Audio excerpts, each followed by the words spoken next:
Welcome back to The Explainer. Today we're taking a dense, complex decision from the Philippine Supreme Court, specifically GR No. 254206, People v. Pajarilla, and we're breaking it down. We're going to dive right into this harrowing true crime case to see exactly how the highest court in the land dissects conflicting evidence, untangles timelines, and ultimately delivers justice. Here is our roadmap for today. We'll be covering A Christmas Morning Nightmare, The Clash of Stories, The Legal Battleground, Weighing the Evidence, and we'll wrap up with The Final Verdict. Let's start with Section 1, A Christmas Morning Nightmare, looking at the horrifying events of December 25, 2013. Okay, let's establish the timeline here, which is set in Eastern Summer. On Christmas Eve, at 11 p.m., the accused, Tito Pajarilla, claims he goes home to sleep. Fast forward a bit. By 1 a.m. on Christmas morning, the victim, who the court refers to simply as AAA to protect her identity, returns home from a family gathering. Around 3 a.m., the assault takes place inside her home, and by 4 a.m., local police have already arrested the accused. Now, a really crucial detail to keep in mind here is that Tito lived literally just 20 meters away from the victim's house. The account AAA gave during the trial is, as you can imagine, deeply painful. She's asleep and is suddenly awakened in the dark by an intruder. She quickly realizes it's Tito Pajarilla, her neighbor, someone who frequently visited their property, so she knows him well. He immediately resorts to physical violence, punching her right shoulder, and threatens her, telling her not to shout or tell her husband. Completely paralyzed by the fear for her own life and terrified for her young son who is sleeping right beside her, she's forced into submission. It's a chilling, rapid sequence of events. Moving to Section 2, The Clash of Stories, Prosecution versus Defense. When this hit the trial court, we saw two totally conflicting narratives collide. The prosecution's case rested heavily on AA's clear identification. She recognized him not just by his voice when he threatened her, but also because bright moonlight was actually illuminating the room through large windows. The defense, on the other hand, went with the classic combo: denial and alibi. Tito claimed he was just sleeping at his mother's house and actually alleged that AA's father-in-law framed him for the whole thing. And this leads us to the wildest part of the defense's strategy. They introduced what we can call the blinded chicken motive. No, seriously.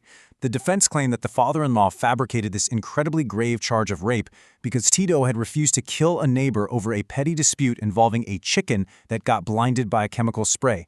It sounds absolutely absurd, right?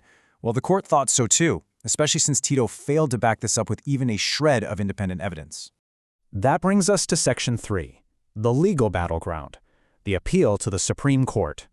So, Tito is convicted in the lower courts, and he appeals to the Supreme Court. His strategy? Basically throw everything at the wall to create reasonable doubt. He points to conflicting timelines about when the assault happened. Was it 1 a.m. or 3 a.m.? He brings up neighborhood rumors that the victim actually identified him by his smell rather than the moonlight. He argues that it's highly improbable the victim wouldn't have woken up immediately. And of course, he leans back into that completely unproven blinded chicken motive of the father-in-law.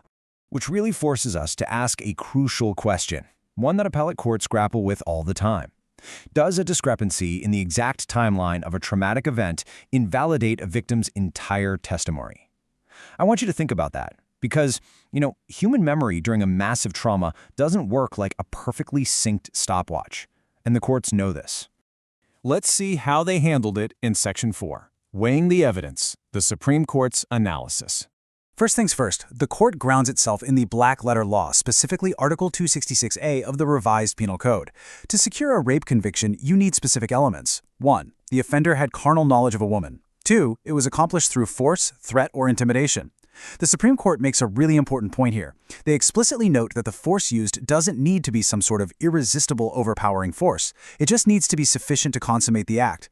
The very real threat to AA's life and her paralyzing fear for her child sleeping right next to her. Yeah, that easily met the threshold for intimidation. To dismantle the defense's claim that she was just making this up for her father-in-law, the court brought in a powerful piece of societal reasoning. Citing the precedent from People v. Ferrer, they stated, "No married woman would subject herself to public scrutiny and humiliation to foist a false charge of rape to obtain justice." They are acknowledging the intense, real-world stigma victims face.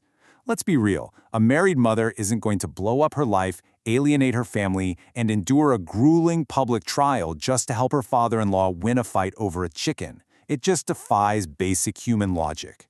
Then, the court zeroes in on the timeline issue, and honestly, they brilliantly expose a massive self-correction by the defense. The defense tried to argue that the father-in-law said he was drinking with Tito until 3 a.m., which would make the assault timeline impossible. But wait, Tito's own testimony completely blew up that argument. Tito himself testified that he wasn't up drinking at 3 a.m., he went home to sleep at 11 p.m. He literally destroyed his own alibi. Because of that, the court laid down a definitive ruling on the time discrepancies. They stated flat out, time is not a material ingredient of the crime. The essence of the crime is carnal knowledge of a female against her will through force or intimidation. Since Tito lived just 20 meters away and admitted he was home by 11 p.m., it was physically possible for him to commit the crime in the window AA described. A slight fuzziness on the exact minute on the clock doesn't just magically erase the reality of what happened. Finally, we reach Section 5, the final verdict, precision in penalties and damages.